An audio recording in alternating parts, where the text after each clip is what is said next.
Hello and welcome back, ladies and gentlemen. Officer Aminu, who was killed in Oka the last time they went for arrest in Oka for the suspected Yahoo boys. Mind you, that arrest that led to the demise of this officer also had a lot of boys in custody. Around 47 of them were arrested and taken back to Enugu. News out is that those EFCC officers came all the way from Enugu down to Anambra, if you talk precisely, to carry out that arrest, the search and the arrest. And in the midst of doing that, this officer was shot dead. Now, EFCC in Abuja named their administrative block. It named it after this officer in order to immortalize his life. And that got a lot of people, on the somewhere like this, how now in the future people will talk about the same officer that died, put him in the good book. Because to some people, his name shouldn't be in the good book for you to invade someone at the odd hour of the night and break into someone's house in that manner. And again, in my other video that I talked about the issue, I told you guys how the said guy was a medical doctor and not a Yahoo boy. But EFCC came a few days after to counter that, saying that the man is actually a Yahoo boy. I don't know. It took them 3 days, 3 good days for them to come up and give an official statement concerning that. And when they gave that official statement, they said the man that shot the EFCC is a Yahoo boy, not a medical doctor. Meanwhile, this case had been on, and people around them confirmed that the man is a medical doctor. Away from that, the Nigerian Association of the National Association of Nigerian Students Enugu branch visited EFCC officer and office in Abuja. Guess what? They went there to tell them, we are with you, we will cooperate with you in any way you want in the universities to help you spread messages against drugs and all that. Some people were like, who sent you people?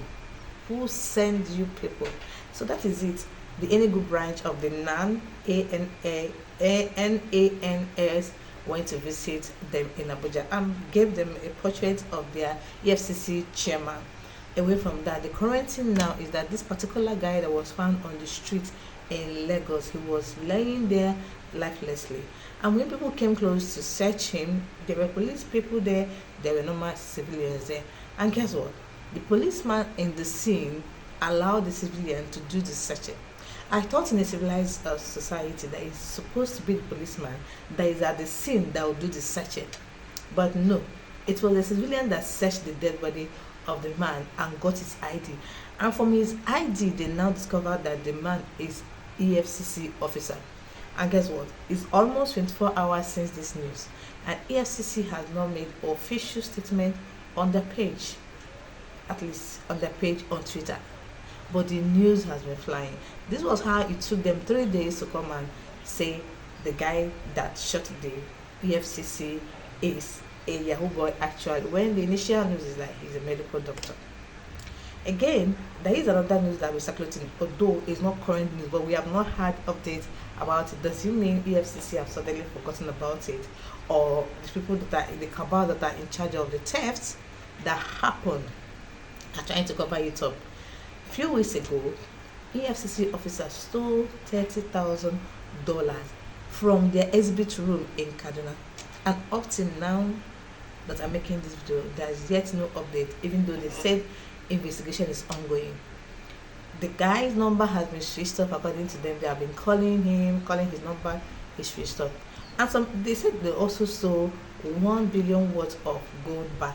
I mean, you had so much such thing in your custody, and one person took it and ran away. All those people that were staying with him until that day, they all need to be questioned, because he did not fly away. It's not fly away Peter, fly away Paul. He must have had his way of going about it. And another trending thing about EFCC is that they currently did an auction here. They currently did an auction for cars they want to sell. And people are complaining bitterly, talking about how there is price differences and how cars keep appearing and disappearing on their side and all that. See, the main thing I want to point out is that there is currently a big shake in EFCC. And I think the chairman once came out one particular time. I'm talking about how they have traitors among them, how they have these officers that are after their pocket. Because I mean, sometimes I keep wondering, all this laptop they seize, all these cars they seize, all the gadgets they seize, does it mean it's all of them that actually come out for auctioning? And if it comes out for auctioning, is there a proper regulated means of accounting for that to the government? Because there's no point of taking something from someone, and at the end of the day an officer took it out and go home with it. There's no point. Remember the same officer Aminu that was terminated in Oka, when the incident happened, he had a key of Benz on his way, and some people were questioning how somebody like that will have the key to that kind of Benz.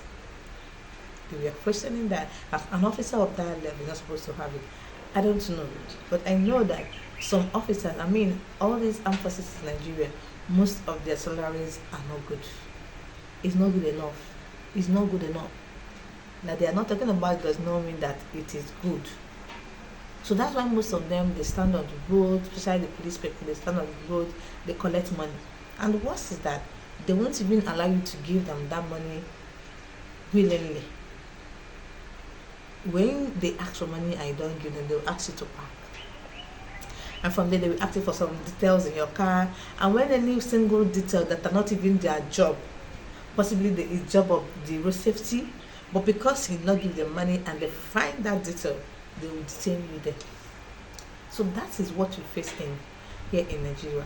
That's what we're facing when it comes to all these armed forces here in Nigeria. But EFCC recently is too much. It's too much.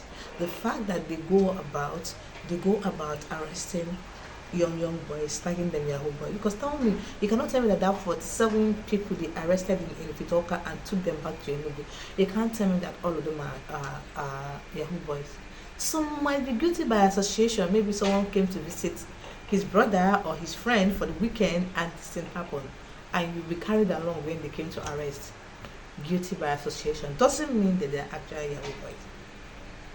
P2B once said that the actual Yahoo boys are not all those boys that EFCC arrest, but those in government, the politicians in government that keep taking our money, that keep squandering our money, that keep, those are the real Yahoo boys. So if they can take out that time to go and be arresting those people, then we can give them kudos.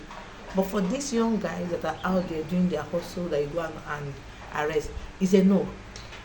Is a big no. Especially people that you cannot investigate properly. There's no how you can carry an arrest before investigation. You have to do your investigation before you carry an arrest. But you see them say, we arrested for 7 people or we arrested 20 people and the investigation is ongoing. Who does that? On what ground do you now go to arrest them if your investigation is still ongoing? On what ground? People need to change, seriously. Guys, if you watch up to this moment, please give it a thumbs up if you like it. Don't forget to subscribe and see you guys in my next one. Bye.